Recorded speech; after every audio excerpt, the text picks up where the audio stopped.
Price God. சமாதானத்தின் தேவன் உங்களோடு கூட இருப்பாராக. இன்னைக்கு நம்ம உபவாசம் பண்ணி பசியா இருந்து பிசாசினால சோதிக்கப்பட்டு வந்த அந்த சிச்சுவேஷனை 2 சோதனைகள் தாண்டி அது ஜெயமா இயேசு கிறிஸ்து வென்றதுக்கு அப்புறம் 3வது சோதனையை பத்தி பார்க்க போறோம். வாசிக்கலாம். மத்தேயு 4வது அதிகாரம் 8வது வசனம். மறுபடியும் பிசாசு அவரை மிகவும் உயர்ந்த மலையின் மேல் கொண்டு போய் உலகத்தின் சகல ராஜ்யங்களையும் அவைகளின் மகிமையும் அவருக்கு காண்பித்து, நீர் சாஷ்டாங்கமாய் விழுந்து என்னை பணிந்து கொண்டால் இவைகளை எல்லாம் உமக்கு தரு. லூக்கா 4வது அதிகாரம் 5வது வசனம். பின்பு பிசாசு அவரை உயர்ந்த மலையின் மேல் கொண்டு போய் உலகத்தின் சகல ராஜ்யங்களையும் ஒரு நிமிஷத்திலே அவருக்கு காண்பித்து, இவைகள் எல்லாவற்றிலும் மேல் உள்ள அதிகாரத்தையும் இவைகளின் மகிமையையும் உமக்கு தருவேன். இவைகள் எனக்கு ஒப்பு கொடுக்கப்பட்டிருக்கிறது. எனக்கு இஷ்டமானவர்களுக்கு இவைகளை கொடுக்கிறேன். நீர் என்னை பணிந்து கொண்டால் எல்லாம் உம்முடையதாகும் என்று சொன்னான். முதல்ல தேவனுடைய சித்தத்தை விட்டு விலக செஞ்சு அவன் ஒரு ஐடியா கொடுத்து கல்லுகள் அப்பங்களாக்கி புசிங்க அப்படின்னு சொல்றான். இதை வச்சு நம்மளோட லைஃப்ல பார்த்தோம். ஆண்டவருக்கு சுத்தமில்லாத ஒரு காரியத்தை அவன் நம்மளோட சிச்சுவேஷனை பயன்படுத்தி நம்ம தேவையில இருக்கும்போது அவனுடைய காரியங்களை கொண்டு வந்து திணிச்சு நம்மள ஆண்டவருடைய அன்பை விட்டு விலக செய்வான் அப்படின்றத. 2வது என்ன பண்ணா, ஒரு உயர்ந்த மலையின் மேல் அவரை நிறுத்தி அங்கிருந்து உப்பரிகையின் மேல், அந்த தேவாலயத்து உப்பரிகையின் மேல் நிறுத்தி அங்கிருந்து தாழ குதியும் அப்படின்னு சொல்லி சொன்னான். அப்ப நம்ம பார்த்தோம், அவன் பயம் கொடுக்குறவன், அவன் பயத்தை உருவாக்கி நம்மளை காடையே குவெஸ்சன் பண்ண வைக்கிறது. உனக்கே இன்னும் நடக்கல, நீ ஆண்டவர் மேல நீ நம்பிக்கையா இருக்கா, ஆனா உனக்கே இந்த விஷயம் நடக்கலன்னு சொல்றதும், நம்மளுக்கு ஃபியூச்சரை குறிச்சு பயத்தை கொண்டு வர்றதும், பழைய நினைவுகளை கொண்டு வந்து நம்மளை தாழ்த்தி போடுறதும், இந்த மாதிரி காரியங்களை அவன் பண்ணுவான். இந்த மாதிரி சோதனைகள்ல கூட பலர் ஈஸியா தப்பிச்சிருவோம். என்ன பண்ணுவோம்னா, நம்மளுக்கு என்ன பண்ணாலும் ஆண்டவர் நம்மளுக்கு வேணும் அப்படின்ற ஒரு எண்ணத்துல ஆண்டவர்கிட்ட ஒரு கஷ்டம் வந்தாலும் கவலை வந்தாலும் நம்ம எவ்வளவுதான் நம்ம ஆண்டவர்கிட்ட ஆண்டவர் எனக்கு கொடுக்கலையே, மற்றவங்கள பேசுறாங்களே என்னை பத்தி இவ்வளோ நம்ம சொன்னாலும் கூட நம்ம எண்ட் ஆஃப் த டே நம்ம என்ன பண்ணுவோம்னா திரும்ப ஆண்டவர் சமூகத்துலதான் போவோம் இல்லையா? ஏன்னா அவர் ஒருவர் தான் நம்மளுக்கு கேடகமும் மகாபிரிபலனுமா இருக்கிறார். ஸோ என்ன நடந்தாலும் ஆண்டவர்னு சொல்லிட்டு இவ்வளவு கவலைகள் வர்ற நேரத்துல கூட, தேவைகள் வர்ற நேரத்துல கூட, நம்ம பயங்கள் வர்ற நேரத்துல கூட ஆண்டவரை தேடி போயிடுவோம். ஆனால் இப்ப அவன் கொண்டு வர்ற சோதனை என்னன்னா, ஒரு அட்ராக்டிவான ஆஃபர். ஆனா இன்னொரு சைடு பார்த்தோம்னா அவன் என்ன சொல்றான், இந்த சகல ராஜ்யங்களையும் காட்டுறானா, அதோட மகிமையும் காட்டுறானா. சகல ராஜ்யம் அப்படின்னா எல்லாத்தையும் உலகம் ஃபுல்லா அவனுக்கு காமிச்சு ரொம்ப அட்ராக்டிவா ஒரு விஷயத்த காட்டுறான். காட்டிட்டு அதோட க்ளோரியஸ் திங்ஸ். இப்போ ஏதாவது ஒரு கண்ட்ரி எடுத்துட்டோம்னா அந்த கண்ட்ரியில என்ன ஃபேமஸ், அந்த கண்ட்ரியில இருக்கிற ஒரு பெரிய பெரிய அந்த மனுஷீகமா நம்ம ரொம்ப ஆசைன்னு சொல்ற காரியம், இந்த மாதிரி எல்லாத்தையும் காட்டுறான். காட்டிட்டு இவைகளெல்லாம் எனக்கு கொடுக்கப்பட்டிருக்கு, நான் எனக்கு என்ன வணங்கிக்கிட்டீங்கன்னா அதை நான் உங்களுக்கு கொடுப்பேன் அப்படின்னு சொன்னான். இது எப்படின்னா, ஆண்டவர் தான் இது எல்லாத்தையும் உருவாக்குனது. ஆண்டவர் தான் வார்த்தையா கிறிஸ்துவா வந்தாரு.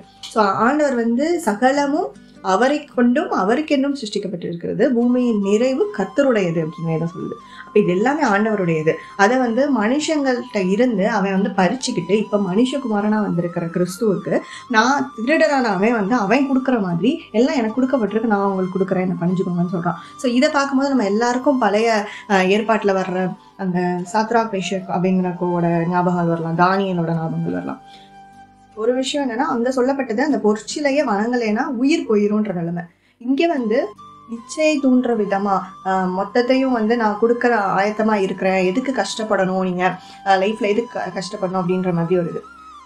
இப்போ பல பேர் கஷ்டப்பட்டு ஊழியத்துக்குள்ளேயோ இல்ல ஸ்பிரிச்சுவல் லைஃப்குள்ளேயோ ஆண்டவரை ஏற்றுக்கிட்ட பலரும் நம்ம எதிர்பார்க்கிற ஒரு ஹியூமன் நேச்சரா நம்ம மனசுல இருக்கிற ஒரு விஷயம் ஆண்டவர் நம்மளை உயர்த்தி வைக்கணும், எல்லாரும் முன்னாடியும் நம்மளை ஆசீர்வாதமா நம்மளை மேன்மைப்படுத்தி வைக்கணும் அப்படிங்கிறது தான். அது ஆண்டவர் நிச்சயமா செய்யறாரு. அவரோட பிள்ளைங்களா நம்மளை வச்சிருக்கும் போது எல்லாருமே அவங்கவுங்க பிள்ளைங்களுக்கு நல்ல ஈவுகளை கொடுக்கணும்னு தான் நினைப்பாங்க. ஸோ அதே மாதிரி ஆண்டவருக்கு நம்மளுக்கு என்ன தேவை, நம்மளுக்கு என்ன நன்மைன்னு தெரிஞ்சு அதை கொடுக்கணும்ன்றதுதான் ஆண்டவருடைய திட்டமா இருக்கு. ஆனா அதுக்கு முன்னாடி நம்ம நிறைய பக்குவப்படணும். அந்த ஆசீர்வாதத்தை நம்ம சுதந்திரிக்கிறதுக்கு முன்னாடி நம்மளுக்கு நிறைய காரியங்கள் சொல்லி கொடுக்கணும். இப்ப எடுத்தவொடனே யாருமே காரை கொண்டு ஒருத்தவங்ககிட்ட கொடுத்து, ஒருத்தவங்க கார் ரொம்ப ஆசைப்படுறாங்கன்னா காரை கொடுத்து ஓட்ட சொல்ல மாட்டாங்க. அப்படி ஓட்டினா அந்த கார் ஆக்சிடென்ட் ஆயிடும்.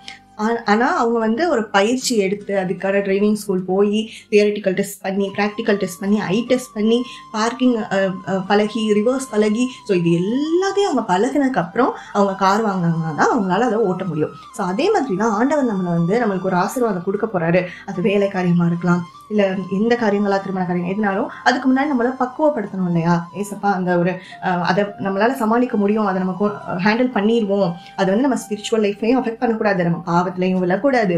நம்ம அந்த ஆண்டவருடைய சித்தத்தின்படி அதை கொண்டு போகணும். அப்படி ஆண்டவரோட பிளானுக்காக அதை நம்ம யூஸ் பண்ணணும். அப்படிங்கிறப்ப நம்ம ஃபர்ஸ்ட் கொஞ்சம் அதுக்கு பக்குவப்படணும், மெச்சூர் ஆகணும்.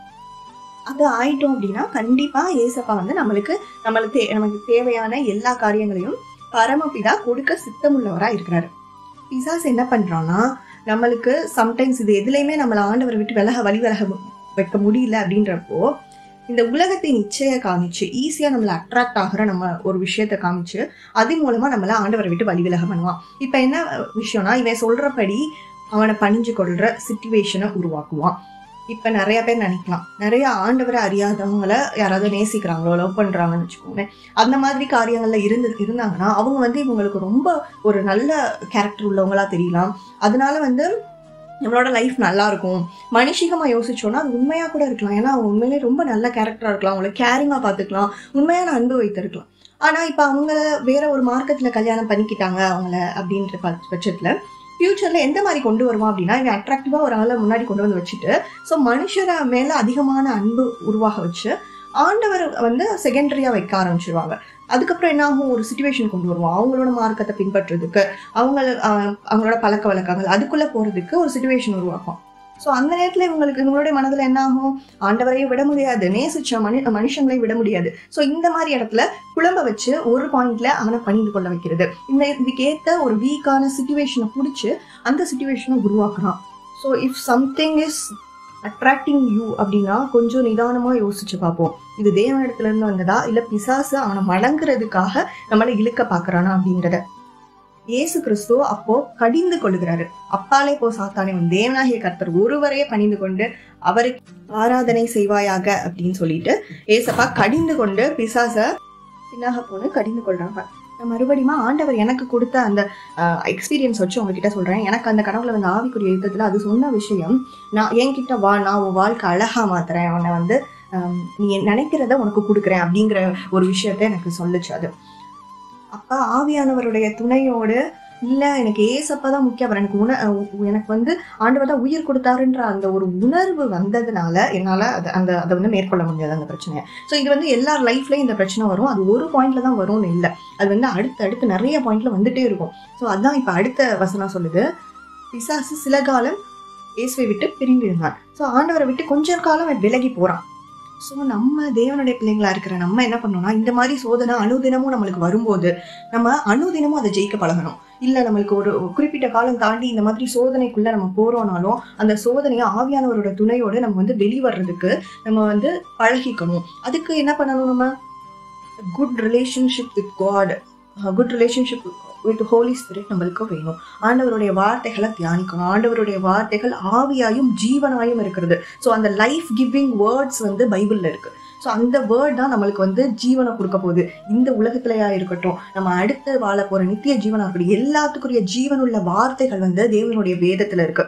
ஆனா இந்த சாத்தான் கொடுக்குற அவனுடைய ஆசீர்வாதங்கள் எல்லாமே டெம்பரரி ஆசீர்வாதங்கள் தான். அப்படியே அந்த டிராப்புக்குள்ள போய் அவனை பணிஞ்சு கொண்டு அந்த டிராப்புக்குள்ள விழுந்துட்டாலும் உலகத்துக்குள்ள போறவங்க இதுக்கு முன்னாடி கஷ்டம், சோகம், பிசாசு போராட்டம் இந்த மாதிரி இருக்கிறவங்க கூட ஆண்டவரோட ஹெல்ப்பை தேடி வெளியே வந்துடலாம். ஆனா எப்ப இந்த பொருளாசை, பண ஆசை, இல்ல இந்த உலகத்தின் இச்சைகள், உலகத்தின் காரியங்கள், உலகத்தோட அட்ராக்ஷனுக்குள்ள போய் விழுந்தாங்கன்னா அவங்களுக்கு திரும்ப ஆண்டவரை விட்டு வெளியே வர்றதுக்கு ரொம்ப கஷ்டமான ஒரு விஷயம். ஆண்டவர் சொல்றாரு, அவர் இந்த உலகத்தையே உலகம் முழுவதும் ஆயத்தம் பண்ணி கொண்டு அவனோட ஜீவனை நஷ்டப்படுத்தினா அவனுக்கு அதனால லாபம் என்ன? அவன் தன்னுடைய ஜீவனுக்கு ஈடாக என்னத்தை கொடுப்பான்? ஸோ ஆண்டவருக்கு விரோதமா வேற ஒரு காரியங்களை பணிஞ்சு கொண்டு ஆண்டவருக்கு பிரியமில்லாத ஒரு விஷயத்துக்குள்ள போய் நம்ம அதை ஆராதனை செய்யணுமோ இல்லை அதை பணிஞ்சு கொண்டோமோ, அதனால நம்மளுக்கு வர்ற ஆசீர்வாதங்கள் நிறைய இருந்தாலும் அது நம்மளுக்கு ஒரு நாள் உதவாது. அது ரொம்ப டெம்பரரியான ஆசை. அதுக்கும் மேல ஆண்டவருடைய அன்பை விட்டு நம்மளை பிரிச்சிரும். எப்படி டெம்பரரின்னு சொல்றேன்னா, அந்த நாளுக்கு அதுக்கடுத்து 3.5 வருஷம் கழிச்சு இயேசப்பா சிலுவையில வெற்றி சிறந்தார். ஸோ ஜெய கிறிஸ்துவா மாறிட்டாரு. ஆண்டவர் நம்முடைய ஒரு கொலைசேர்ல இருக்கிற ஒரு வசனம் வாசிக்கிறேன். கொலைசேர் 2வது அதிகாரம் 14வது வசனம். நமக்கு எதிரிடையாகவும் கட்டளைகளால் நமக்கு விரோதமாகவும் இருந்த கையெழுத்தை குலைத்து அதை நடுவில் இராதபடிக்கு எடுத்து சிலுவையின் மேல் ஆணி அடித்து துரைத்தனங்களையும் அதிகாரங்களையும் முறிந்து கொண்டு வெளியரங்கமான கோலமாக்கி சிலுவையிலே வெற்றி சிறந்தார். ஸோ பைபிள் இங்கே கிளியராக சொல்லுது, சிலுவையிலே வெற்றி சிறந்தார். ஆண்டவர் வந்து அதிகாரங்களை முறிந்து கொண்டார். அவன் இங்கே சொல்கிறான், அதிகாரங்கள் எல்லாம் எனக்கு கொடுக்கப்பட்டிருக்குது அப்படின்னு சொல்லி. ஸோ அப்போ அந்த அதிகாரங்களை எல்லாத்தையும் ஆண்டவர் எப்போ உறிந்து கொள்றாரோ, அவர் சிலுவையின் மேலே அறையப்பட்ட போது நம்மளுக்கு விரோதமாக நம்மளுக்கு கொடுத்த முன்னோர்களோட பாவம் சாபம் எல்லா காரியங்களும் நம்மளுக்கு விரோதமான எல்லா காரியங்களையும் ஆண்டவர் வந்து என்ன பண்ணிட்டாரு, சிலுவையின் மேல வெற்றி சிறந்துட்டாரு. ஸோ இப்போ ஜெய கிறிஸ்து நம்மளோட கூட இருக்கிறாரு. அதனாலதான் வேதத்துல எழுதப்பட்டிருக்க பவுல் சொல்றாரு, அனுதினமும் கிறிஸ்துவுக்குள்ள எங்களை வெற்றி சிறக்க பண்ணுகிற தேவனுக்கு ஸ்தோத்திரம். அப்ப நம்மளோட வெற்றி எங்க இருக்கு? நம்ம கிறிஸ்துவுக்குள்ள இருக்கும்போது, கிறிஸ்துவுக்காக வாழும்போது, அவருடைய சித்தத்தின்படி செய்யும் போது, அவருடைய வேதத்தின் வார்த்தைகளுக்கு கீழ்ப்படுகிறப்ப. அப்ப நம்ம வாழ்ந்துகிட்டு இருக்க காலத்துல வந்து பிசாசு என்ன பணிஞ்சுக்கோ அப்படின்னு நான் உனக்கு வந்து எல்லா ஆசீர்வாதத்தையும் தர்றேன் அப்படின்னு சொல்றான் அப்படின்னா அது வந்து பொய் இல்லையா? ஏன்னா ஆண்டவர் வெற்றி சிறந்துட்டாரு, அதிகாரங்களை உறிந்து கொண்டு அப்படின்னு போட்டிருக்கு. அப்ப ஆண்டவர்கிட்டதான் எல்லா அதிகாரமுமே இருக்கு. ஆனா இவன் பொய்யனும், பொய்க்கு தகப்பனமா இருக்க. ஸோ இவன் பொய் சொல்றான். ஆனா இந்த ஆண்டவரை விட்டு நம்ம விலகி போய் இந்த மாதிரி உலகத்தின் காரியங்களுக்குள்ள, இவனுடைய காரியங்களுக்குள்ள விழுகும்போது இவனால உயர்த்தி வைக்க இன்னும் கொஞ்சம் அவனால முடியதான் செய்யும். எப்படின்னா, இப்ப நிறைய பேருக்கு ஒரு டேலண்ட் வந்து ஆண்டவர் இன்போனாவே கொடுத்துருப்பாரு. ஒருத்தவங்களால நல்லா பாட முடியும், ஒருத்தவங்க வந்து நல்லா ஒரு மியூசிக் இன்ஸ்ட்ருமெண்ட் வாசிப்பாங்க. ஸோ இந்த மாதிரி ஒவ்வொருத்தவங்களுக்கு ஒரு சில இன்போன் ஸ்கில்ஸ் இருக்கும். ஸோ இந்த மாதிரி இன்பார்ன் ஸ்கில்ஸை வந்து தவறான காரியங்களில் பயன்படுத்த வைக்க அவனால் முடியும். ஏன்னா நம்ம இங்கே ஊழியத்துக்காக அப்படின்னு ஆண்டவர் நம்மளுக்கு கொடுத்துருக்குற ஒரு காரியத்தை இந்த உலகத்துக்காக பயன்படுத்தும் போது அதுக்கு வந்து நிறைய ஆதாயம் வருது, அதுக்காக வந்து நிறைய நம்மளுக்கு வந்து அட்ராக்டிவான ஆஃபர்ஸ் அதில் வருது, சேலரி வருது அப்படின்றப்போ இதுலேருந்து அதுக்கு வழிமாறி போக வைக்க அவனால் முடியுது. ஸோ இந்த மாதிரி தான் அவன் தந்திரத்தனமாக சில வேலைகள் எல்லாம் செய்கிறான். ஆனால் இங்கே இயேசு கிறிஸ்து சொல்கிற மாதிரி தேவனாகிய ஒருவருக்கே ஆராதனை செஞ்சு அவர் ஒருவரையே பணிஞ்சு கொள்ளும் போது நம்மளுடைய வாழ்க்கை எப்படி இருக்கணும்னா தேவ சித்தத்தின்படியே போகும், காட்ஸ் பிளான் படியே போகும். ஆண்டவர் சொல்றாரு இல்லையா, பரமபிதா இந்த உலகத்துல இருக்கிற ஒரு தகப்பனே வந்து தன்னோட பிள்ளைகளுக்கு நல்ல ஈவுகளை கொடுக்கணும்னு நினைக்கும் போது பரமபிதா நல்ல ஈவுகளை அருளுவது அதிக நிச்சயம் அல்லவா? ஸோ கண்டிப்பா ஆண்டவர் நல்லதுதான் நம்மளுக்கு கொடுக்க போறாரு. அதுக்குள்ள ஊடால வந்து இந்த மாதிரி டிஸ்ட்ராக்ஷன் கொடுத்து நம்மளை இழுக்க பாக்குறது. ஸோ இந்த மாதிரி காரியங்களுக்கு நம்ம ரொம்ப ஜாக்கிரதையா இருக்கணும். இதுக்கு அடுத்த வசனம் பாருங்க. இதெல்லாம் முடிஞ்சதுக்கு அப்புறம் சோதனையை இயேசு கிறிஸ்து ஜெயமா ஜெயிச்சதுக்கு அப்புறமாட்டி தேவதூதர்கள் வந்து அவருக்கு பணிவிடை செய்கிறாங்க. ஸோ இது வந்து எலியால நம்ம பார்க்குறோம், தேவதூதர்கள் பணிவிடை செஞ்சாங்க, தேவதூதன் வந்து சாப்பாடு கொடுத்தான். ஸோ அந்த மாதிரி இது மாதிரி ஆண்டவருக்கு வந்து பணிவிடை செய்கிறாங்க. அவர் ஃபிசிக்கலாக வீக்காக இருக்கும்போது ஏசப்பா வந்து நல்லா பலப்படுத்திட்டு ஆனால் எல்லாருக்கும் நடந்து போனாங்கன்னு இருக்கு. ஸோ நடந்து போகிறதுக்கான பலனும் உண்டாயிருக்கு அந்த இடத்துல.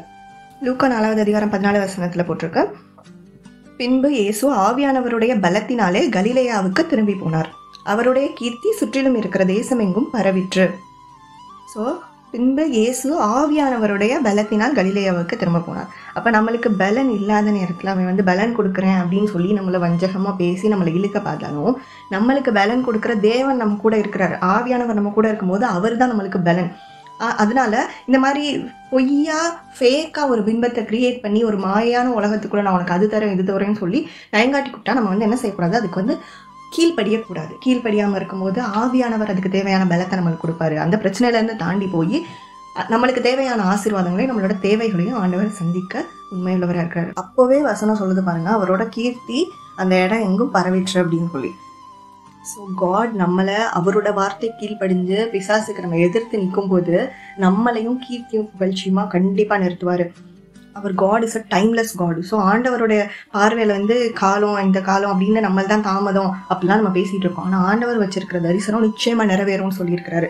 ஸோ அது நம்மளுக்கு காலதாமதமாகிற மாதிரி தெரியல, ஆனால் நம்மளுக்கு குறித்து இருக்கிறத அதன் காலத்தில் நேர்த்தியாக செய்திருக்கிற தேவன் நேர்த்தியாக செய்ய வல்லமையுள்ளவராக இருக்கிறார். ஸோ எல்ஷடாய் சர்வ வல்லமையுள்ள தேவன் நம்ம கூட இருக்கிறாரு. ஸோ அதனால இந்த மாதிரி சீப்பான ஆஃபர்ஸ்க்கெலாம் நம்ம வந்து இடம் கொடுக்காம ஆண்டவர் சொல்கிற வழியில் மட்டும் அவருடைய சித்தத்தை மட்டும் செஞ்சோன்னா நம்ம ஆண்டவருடைய வார்த்தைகள் கீழ்ப்படியும் போது நம்ம உலகத்துக்குள்ளேயோ வேற எதுக்குள்ளேயோ போய் விழுந்து மாட்டிட்டு தவிக்க மாட்டோம். ஸோ இந்த சோதனையிலேருந்து வெளியே வர்றதுக்கான ஒரு டிப்பையும் ஆண்டவர் நம்மளுக்கு சொல்லி கொடுத்துருக்காரு. ரொம்ப அழகாக ஆண்டவர் வந்து டீட்டெயில்டாக நம்மளுக்கு சொல்லி கொடுத்துருக்காரு. ஸோ இதை வந்து நம்ம லைஃப்பில் நம்ம யூஸ் பண்ணிக்கலாம். இந்த மெசேஜ் உங்களுக்கு யூஸ்ஃபுல்லாக இருந்தால் தேவையானவங்க ஷேர் பண்ணுங்கள். உங்களோட தாட்ஸையும் உங்களுக்கு ஆண்டவர் சொல்லி கொடுத்ததையும் காமெண்ட் பண்ணுங்கள். கர்த்தர் நம்மை நினைத்திருக்கிறார், அவர் ஆசீர்வதிப்பார். God bless you all.